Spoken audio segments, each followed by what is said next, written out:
প্রতিদিন অন্তত ২০০ জন কারাবন্দীর চিকিৎসা সেবা, মানে একটা চরম মানসিক চাপের পরিবেশ সামলানো থেকে শুরু করে সোজা কর্পোরেট দুনিয়ার কেন্দ্রবিন্দুতে বসে ১৭০০ কর্মীর ডেটা আর আর্টিফিশিয়াল ইন্টেলিজেন্স বা এআই দিয়ে পেরোল ম্যানেজ করা। একবার চিন্তা করা যায় পুরো বিষয়টা। হ্যাঁ, মানে দুইটা একদম আলাদা জগৎ। ঠিক তাই। আজকের এই সোর্স মেটেরিয়ালগুলো ঘাঁটতে গিয়ে আমরা এমন একজনের কেরিয়ার প্রোফাইল পেয়েছি যা কর্পোরেট সাফল্যের চেনা সমীকরণগুলোকে পুরোপুরি উল্টে দেয়। আসলে মানুষের একটা সাধারণ মনস্তাত্ত্বিক ধারণা হলো কেরিয়ার মানে একটা নির্দিষ্ট এবং সোজা রাস্তা। আমরা ভাবতে ভালোবাসি যে কেউ হিসাব বিজ্ঞানে পড়লে সে অডিটর হবে, ফার্মেসিতে পড়লে ফার্মাসিস্ট হবে। একটা কমফোর্ট জোন আর কি। রাইট। এই সরল রেখাটা আমাদের একটা স্বস্তি দেয়, কিন্তু আজকের আলোচনাটা সেই আরামদায়ক ধারণার ঠিক উল্টো একটা বাস্তবতার মুখোমুখি দাঁড় করাবে আমাদের। একদম। আজকে আমরা তৌহিদুর রহমানের ২০২৬ সালের ২৮ এপ্রিল পর্যন্ত আপডেট করা প্রফেশনাল জার্নি নিয়ে কথা বলছি। আমাদের আজকের এই গভীর আলোচনার মূল লক্ষ্য বা মিশন হল আপাত দৃষ্টিতে সম্পূর্ণ বিচ্ছিন্ন এবং প্রায় বিপরীতমুখী কিছু অভিজ্ঞতা কিভাবে জোড়া লেগে একজন আধুনিক ফিউচার প্রুফ বা ভবিষ্যৎ প্রস্তুত লিডারশিপ প্রোফাইল তৈরি করে তার পেছনের মেকানিজমটা বোঝা। ক্যারিয়ার যে সরল রেখা নয়, বরং একটা বিশাল বৈচিত্র্যময় ক্যানভাস হতে পারে, এই প্রোফাইলটি আসলে তার সবচেয়ে বড় প্রমাণ। তো চলুন শুরু থেকে বিষয়টা একটু ভেঙে দেখা যাক। সালটা 1996। কেরিয়ারের শুরুটা কোনো শীতাতপ নিয়ন্ত্রিত কর্পোরেট অফিসে হয়নি, হয়েছিল বাংলাদেশ জেলের একজন ফার্মাসিস্ট বা স্বাস্থ্যকর্মী হিসেবে। জেলের ভেতরে? হ্যাঁ, ঠাকুরগাঁও, কুষ্টিয়া, গালিপুর, কাশিমপুর এবং মৌলভীবাজার, একেবারে দেশের বিভিন্ন প্রান্তের জেলে দীর্ঘ ১২ বছর তিনি এই চাকরিতে ছিলেন। ১২ বছর?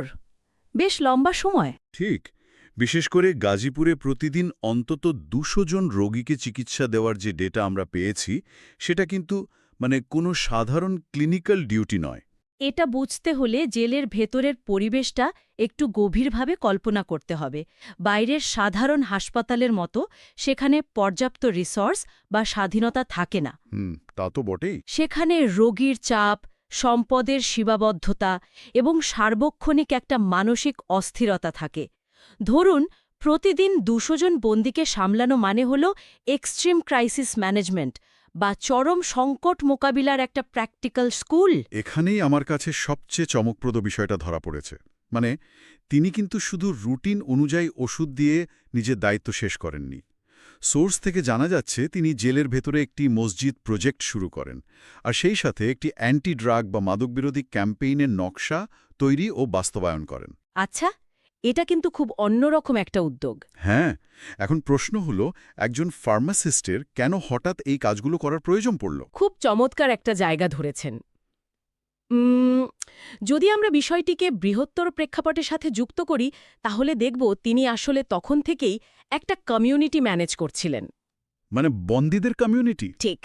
জেলের বন্দীরা সামাজিকভাবে বিচ্ছিন্ন, মানসিকভাবে বিপর্যস্ত একটা প্রান্তিক গোষ্ঠী। সেখানে মাদকবিরোধী ক্যাম্পেইন চালানো বা মসজিদ প্রজেক্ট হাতে নেওয়ার মানে হল সেই মানুষদের মনস্তত্ত্ব বোঝা, তাদের মোটিভেট করা এবং একটা নেতিবাচক পরিবেশের মধ্যে শৃঙ্খলা ও নৈতিকতার বীজ বপন করা। অর্থাৎ তিনি শুধু শারীরিক চিকিৎসাই দিচ্ছিলেন না, মানসিক এবং সামাজিক চিকিৎসার দায়িত্ব নিজের কাঁধে তুলে নিয়েছিলেন। একদম তাই। আর এই যে মানুষের মনস্তত্ত্ব বোঝা, কনফ্লিক্ট বা দ্বন্দ্ব নিরসন করা এবং কমিউনিটির ভেতর একটা ইতিবাচক পরিবর্তন আনা, এগুলোই তো পরবর্তীতে একজন সফল হিউম্যান রিসোর্স বা এইচআর লিডারের সবচেয়ে জরুরি গুণ। রাইট। আপনি চাইলেও কোনো নামিদামি কর্পোরেট ট্রেনিং বা স্লাইড প্রেজেন্টেশন দিয়ে মানুষের ভেতরের এই লিডারশিপ বা সামাজিক দায়বদ্ধতাটা তৈরি করতে পারবেন না। এটা একদম ফিল্ড লেভেল থেকে আসা রিয়েল লাইফ এক্সপিরিয়েন্স। এই ফিল্ড লেভেলের অভিজ্ঞতার বিষয়টা পরিষ্কার, কিন্তু এরপর তার শিক্ষাগত যোগ্যতার টাইমলাইনটা যখন আমরা বিশ্লেষণ করি, তখন বিষয়টা রীতিমতো গোলমেলে মনে হতে পারে। গোলমেলে কেন? আমি লিস্টে একটু বলছি, শুনুন। ১৯৯৫ সালে তিনি ফার্মেসিতে ডিপ্লোমা করেন। ঠিক তার পরের বছরই ১৯৯৬ সালে রাজশাহী বিশ্ববিদ্যালয় থেকে ভূগোলে বিএসসি অনার্স এবং ১৯৯৭ সালে একই বিষয়ে এমএসসি শেষ করেন। ফার্মাসি থেকে সোজা ভূগোল। হ্যাঁ, এরপর দীর্ঘ একটা বিরতি। ২০০৮ সালে ইন্টারন্যাশনাল ইসলামিক ইউনিভার্সিটি থেকে মার্কেটিংয়ে এমবিএ। 2011 সালে আবার এইচআরএ এমবিএ। এখানেই শেষ নয়, 2012 সালে ইনস্টিটিউট অফ পার্সোনাল ম্যানেজমেন্ট থেকে এইচআরএ প্রথম শ্রেণীতে প্রথম হয়ে পিজিডি সম্পন্ন করা, 2014 সালে জাতীয় বিশ্ববিদ্যালয় থেকে এলএলবি বা আইনের ডিগ্রি এবং সবশেষে 2024 সালে এনবিআর থেকে রেজিস্টার্ড ইনকাম ট্যাক্স প্র্যাকটিশনার বা আইটিপি হিসেবে স্বীকৃতি। সত্যি তালিকাটা বেশ দীর্ঘ এবং প্রচণ্ড বৈচিত্র্যময়। আমি এখানে একটু দ্বিমত পোষণ করতে যাই, মানে যারা শুনছেন তাদের মনে হতেই পারে যে এই শিক্ষাগত যোগ্যতাগুলো বড্ড এলোমেলো। প্রচলিত কর্পোরেট ধারণায় একে তো ফোকাসহীন বা লক্ষ্যহীন মনে হতেই পারে। হ্যাঁ, সেটা মনে হওয়াটা স্বাভাবিক। মানে jack of all trades, master of none, এমন একটা তকমা দেওয়াটা তো খুব সহজ। প্রথমে ফার্মেসি, তারপর হঠাৎ ভূগোল, এরপর ব্যবসা বা মার্কেটিং, তারপর মানব সম্পদ, তারপর আইন এবং সবশেষে ট্যাক্স।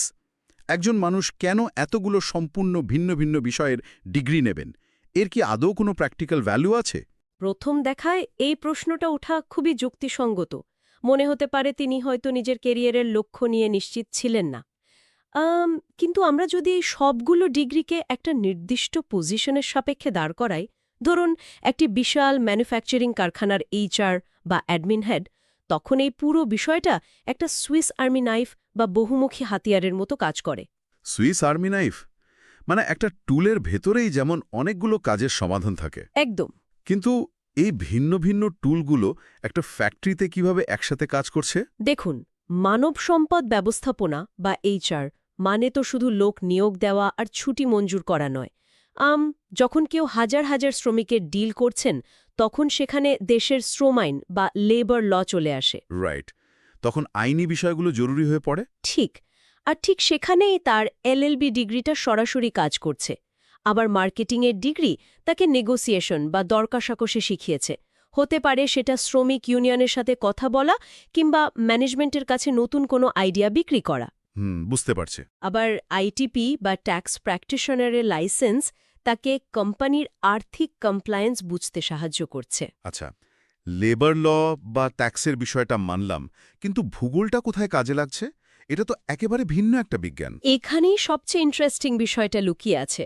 ভূগোলের জ্ঞান কিন্তু বিশাল factory layout, special planning, evacuation route বা পরিবেশগত কমপ্লায়েন্সের ক্ষেত্রে দারুণ কাজে লাগে। ওহ আচ্ছা। হ্যাঁ, মানে ধরুন একটা কারখানার বর্জ্য ব্যবস্থাপনা কিভাবে হবে, কারখানার ভেতরের পরিবেশের তাপ বা বায়ু প্রবাহ কিভাবে শ্রমিকদের স্বাস্থ্যের ওপর প্রভাব ফেলছে, এগুলো বোঝার জন্য ভূগোলের মতো বিজ্ঞানভিত্তিক ব্যাকগ্রাউন্ড থাকাটা একজন ফ্যাক্টরি অ্যাডমিনের জন্য বিশাল অ্যাডভান্টেজ। এটা তো আগে ভাবিনি। তাই তিনি আসলে কোনো ফোকাস হারাননি, বরং প্রতিটি ডিগ্রি দিয়ে তিনি কর্পোরেট সেক্টরের নিজের জন্য একটা অভেদ্য বর্ম তৈরি করেছেন। দারুণ একটা মেকানিজম তুলে ধরেছেন।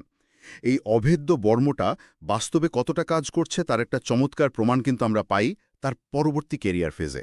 হ্যাঁ, বেক্সিমকো ফার্মার ফেজটা। ঠিক। সোর্সের তথ্য অনুযায়ী 2021 সালের জুলাই থেকে তিনি বেক্সিমকো ফার্মাসিউটিক্যালস পিএলসিতে যুক্ত হন, আর 2025 সালের জুলাই থেকে ফ্যাক্টরি অ্যাডমিনিস্ট্রেশনের ডেপুটি ম্যানেজার হিসেবে কাজ করছেন। বর্তমানে তিনি একাধিক ঠিকাদারের অধীনে থাকা প্রায় 1700 আউটসোর্স কর্মী নিয়োগ, বেতন, উপস্থিতি এবং সার্বিক কমপ্লায়েন্স দেখাশোনা করছেন। 1700 জন আউটসোর্সড কর্মী, এই সংখ্যাটা কিন্তু বিশাল। এটা পরিচালনা করা কোনোভাবেই সাধারণ এইচআর পলিসি দিয়ে সম্ভব নয়। আমি তো বলবো এটা একটা ছোটখাটো পৌরসভা চালানোর মতো ব্যাপার। আর আউটসোর্স কর্মীদের ম্যানেজ করার ক্ষেত্রে সবচেয়ে বড় চ্যালেঞ্জ তো ঠিকাদার বা থার্ড পার্টি ভেন্ডররা, তাই না? ঠিক, সেই জায়গাটাতেই তার সেই এলএলবি এবং আইটিপি ডিগ্রির আসল খেলাটা শুরু হয়। আমরা জানি অনেক সময় আউটসোর্সড কর্মীর সরবরাহের ক্ষেত্রে ঠিকাদাররা কমপ্লায়েন্স ফাঁকি দেওয়ার চেষ্টা করে। হ্যাঁ, এটা খুব সাধারণ একটা সমস্যা। হয়তো তারা সঠিক ভ্যাট দিচ্ছে না বা শ্রম আইন পুরোপুরি মেনে চলছে না। অনেক সময় ঘোস্ট ওয়ার্কার বা ভুয়া কর্মীর নাম ঢুকিয়ে বিল নেওয়ার একটা প্রবণতাও দেখা যায়। আর ঠিক এই সমস্যাটা সমাধানের জন্যই তিনি ভেন্ডর স্টাফ ম্যানেজমেন্ট সিস্টেম বা ভিএসএমএস এবং বায়োমেট্রিক অ্যাটেন্ডেন্স সিস্টেম সফলভাবে বাস্তবায়ন করেছেন। এই সিস্টেমগুলোর কাজ করার ধরনটা একবার ভাবুন। যখন একজন ঠিকাদার কোনো বেল বা ভ্যাটের কাগজপত্র জমা দেয়, তখন যিনি সেই কাগজ চেক করছেন তিনি কিন্তু শুধু একজন সাধারণ অ্যাডমিন ম্যানেজার নন। তিনি একজন আইন জানা মানুষও বটে। ঠিক তাই। তিনি একই সাথে একজন আইন জানা মানুষ এবং রেজিস্টার্ড ইনকাম ট্যাক্স প্র্যাকটিশনার। ঠিকাদার চাইলেই তাকে কোনো আইনি ফাঁকফোকর বা ট্যাক্সের মারপ্যাচ দিয়ে বোকা বানাতে পারবে না। একদম আটকে যাবে। হ্যাঁ, সিস্টেমের এই নিশ্ছিদ্র কমপ্লায়েন্সটা তৈরি করাই হলো তার ওই বহুমুখী ডিগ্রির আসল ফলাফল।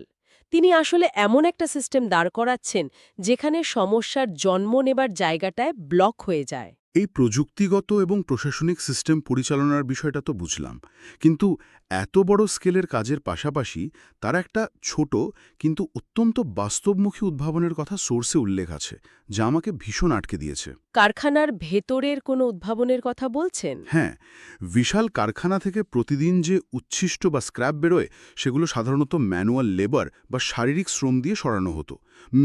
তিনি সেখানে একটা সাধারণ ব্যাটারি চালিত 3 হুইলার বা ইজি বাইক কিনে স্ক্র্যাপ পরিবহনের ব্যবস্থা করেছেন। আচ্ছা। শুনতে খুব সিম্পল বা সাধারণ মনে হতে পারে, কিন্তু জানেন এর ফলাফল কি?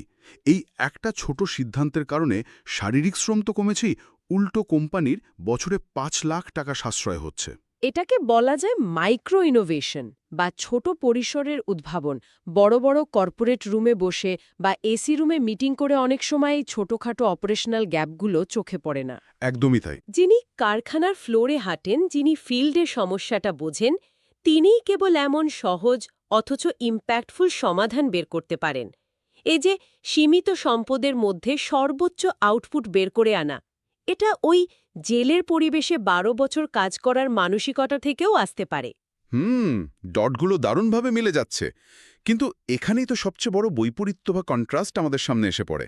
কি রকম? মানে একদিকে তিনি কারখানার সাধারণ স্ক্র্যাপ ফেলার জন্য ইজি বাইক কিনছেন, ফ্লোরের একদম গ্রাউন্ড লেভেল রিয়ালিটি সামলাচ্ছেন। আর একদিকে এই 2026 সালে দাঁড়িয়ে তার ট্রেনিংয়ের তালিকা দেখলে মানে চোখ কপালে ওঠার জোগাড় হয়। এই আধুনিক ট্রেনিংগুলোর তালিকায় কি আছে? 2023 সালে তিনি যুক্তরাষ্ট্রের ফ্লোরিডার এক্সিকিউটিমি থেকে অনলাইন লিডারশিপ, টাইম ম্যানেজমেন্ট এবং ইনক্লুসিভ লিডারশিপের ওপর বেশ কয়েকটি দীর্ঘমেয়াদী কোর্স সম্পন্ন করেছেন। কিন্তু সবচেয়ে বড় চমকটা হলো 2025 এবং 2026 সালের দুটো ওয়ার্কশপ। কি বিষয়ের উপর? 2025 সালের আগস্টে যুক্তরাষ্ট্রের নেটকম লার্নিং থেকে তিনি এআই প্লাস প্রম্পট ইঞ্জিনিয়ারিংয়ের উপর দিনব্যাপী একটি ট্রেনিং নিয়েছেন। আর এইমাত্র 2026 সালে এপ্রিলেই তিনি এআই ফর বিজনেস এক্সেলেন্সের উপর আরও একটি ট্রেনিং শেষ করলেন। বাহ, দারুণ তো। এখন আমার প্রশ্ন হলো, যিনি ফ্যাক্টরির অ্যাডমিনিস্ট্রেশন সামলাচ্ছেন, ঠিকাদারদের বিল চেক করছেন, তার হঠাৎ আর্টিফিশিয়াল ইন্টেলিজেন্স বা এআই নিয়ে এত গভীরে যাওয়ার কি প্রয়োজন পড়ল? একজন এইচআর ম্যানেজারের কি আদৌ প্রম্পট ইঞ্জিনিয়ারিং শেখার দরকার আছে? এটি একটি অত্যন্ত প্রাসঙ্গিক এবং ভবিষ্যতের জন্য জরুরি প্রশ্ন। প্রম্পট ইঞ্জিনিয়ারিং মানে তো শুধু চ্যাট জিপিটিকে কয়েকটা সাধারণ প্রশ্ন করা নয়। এর মানে হল এআইকে দিয়ে নিজের স্পেসিফিক কাজটা নিখুঁতভাবে করিয়ে নেওয়ার আর্ট। স্পেসিফিক কাজ। হ্যাঁ, একজন ফ্যাক্টরি অ্যাডমিনিস্ট্রেটরের কেন এটা দরকার? কারণ হলো ওই যে একটু আগে বললেন 1700 আউটসোর্সড কর্মী, এদের প্রতিদিনের উপস্থিতি, ওভারটাইম, পারফরম্যান্স এবং পেরোলের যে বিশাল ডেটাবেস তৈরি হচ্ছে, সেটা ম্যানুয়ালি বিশ্লেষণ করা প্রায় অসম্ভব। আচ্ছা, তার মানে তিনি এআই ব্যবহার করে এই বিশাল ডেটাগুলোর ট্রেন্ড বা প্যাটার্ন ধরার চেষ্টা করছেন। একদম। ধরুন, এআইকে যদি সঠিক প্রম্পট দেওয়া যায়, তবে সে বলে দিতে পারবে আগামী 2 মাসে কত শতাংশ শ্রমিকের কাজ ছেড়ে দেওয়ার সম্ভাবনা আছে। ওয়াও। অথবা ধরুন, কোনো নির্দিষ্ট শিফটে বা কোনো সিজনে ওভারটাইমের খরচ অস্বাভাবিকভাবে বেড়ে যাচ্ছে এবং সেটা কিভাবে অপটিমাইজ করা যায়। এআই দিয়ে এই ধরনের প্রেডিক্টিভ অ্যানালিসিস বা ভবিষ্যৎবাণীমূলক বিশ্লেষণ করতে পারাই হলো আধুনিক লিডারশিপ। বুঝতে পারছি। মানে তিনি অতীত বা বর্তমানের সমস্যা সমাধান করেই থেমে নেই, তিনি ভবিষ্যৎ নিশ্চিত করছেন, যাকে আমরা ফিউচার প্রুফিং বলি। তিনি হয়তো বুঝতে পেরেছেন যে আগামী দিনের লিডারশিপ আর শুধু এক্সেল শিট আর ইমেল দিয়ে চলবে না। না, মোটেও না। এআই এর সাথে কথা বলার ভাষাও জানতে হবে। ঠিক তাই। প্রযুক্তি প্রতিনিয়ত পরিবর্তন হচ্ছে। বয়স বা পজিশন যাই হোক না কেন, প্রযুক্তির সাথে নিজেকে খাপ খাইয়ে নিতে না পারলে খুব দ্রুত কর্পোরেট দুনিয়ায় প্রাসঙ্গিকতা হারাতে হবে। তিনি ঠিক সেই জায়গাটাতেই নিজেকে আপডেট রাখছেন। এই পুরো জার্নিটা সত্যি অসাধারণ। জেলের একজন সাধারণ ফার্মাসিস্ট থেকে শুরু করে 2026 সালের একজন এআই প্রম্পট ইঞ্জিনিয়ারিং জানা, আইন ও ট্যাক্সে দক্ষ এইচআর লিডার, এই পুরো ক্যারিয়ার ম্যাপটা আসলে আমাদের এই শিক্ষাই দেয় যে ক্যারিয়ারে অপ্রয়োজনীয় বা বাজে অভিজ্ঞতা বলে আসলে কিছুই নেই। আমি পুরোপুরি একমত। প্রতিটি অভিজ্ঞতাই কোনো না কোনোভাবে আমাদের ভবিষ্যতের জন্য একটা ব্লুপ্রিন্ট তৈরি করে। ফার্মেসি, ভূগোল, আইন সবকিছু মিলেমিশে কিভাবে একটা চমৎকার কমপ্লায়েন্স এবং অ্যাডমিনিস্ট্রেশন স্কিলসেট তৈরি করেছে তা আমরা পরিষ্কার দেখলাম। হ্যাঁ, শুধু সেই ডটগুলো মেলাতে জানতে হয় আর সবসময় নতুন কিছু শেখার মানসিকতা ধরে রাখতে হয়। তবে আজকের এই আলোচনা শেষ করার আগে এই পুরো চিত্রটা থেকে আমার মাথায় একটা নতুন ভাবনা ঘুরপাক খাচ্ছে। কি ভাবনা? আমরা দেখেছি তিনি জেলের হাসপাতালে কাজ করার সময় গভীর মানবিকতা দিয়ে বন্দীদের জন্য মাদকবিরোধী ক্যাম্পেইন চালিয়েছেন। কমিউনিটির প্রতি সেই মানবিক দায়িত্ববোধটা আমরা দেখেছি। আবার আজকের এই ২০২৬ সালে দাঁড়িয়ে তিনি শিখছেন কিভাবে এআই প্রম্পট দিয়ে হাজার হাজার কর্মীর ডেটা স্বয়ংক্রিয়ভাবে ম্যানেজ করা যায়। মানুষের সাথে মেশিনের একটা দারুণ সংযোগ। কিন্তু প্রশ্নটা হলো ঠিক এখানেই। ভবিষ্যতের এই কর্পোরেট দুনিয়ায় এইচআর ম্যানেজাররা কি আসলেই আর হিউম্যান বা মানব সম্পদ পরিচালনা করবেন, নাকি তারা এমন সব এআই প্রম্পট তৈরি করবেন যা পুরোপুরি যন্ত্রের মতো আবেগহীনভাবে কর্মীদের ডেটা, বেতন, ছুটি আর কমপ্লায়েন্স নিয়ন্ত্রণ করবে? খুব গভীর একটি ভাবনার জায়গা। আর যদি প্রযুক্তি সব সিদ্ধান্ত নেওয়া শুরু করে, তবে সেই জেলের ভেতরকার মাদকবিরোধী ক্যাম্পেইন চালানোর মতো মানবিক গুণাবলী বা সহমর্মিতার জায়গাটা কর্পোরেট দুনিয়ায় কিভাবে টিকে থাকবে? এটা আসলেই ভাবার মতো একটা বিষয়। মেশিনের এই চরম দক্ষতার যুগে মানুষের ভেতরে সেই সফট বা মানবিক দিকটাকে বাঁচিয়ে রাখাটাই হয়তো আগামী দিনের লিডারদের জন্য সবচেয়ে বড় চ্যালেঞ্জ হতে চলেছে। একদমই তাই। যারা শুনছেন তাদের জন্য এই ভাবনার জায়গাটা খোলা রইল। কেরিয়ারের এই বৈচিত্র্যময় দিকগুলোর গভীরে গিয়ে করা আজকের এই বিস্তারিত আলোচনা আমরা এখানেই শেষ করছি।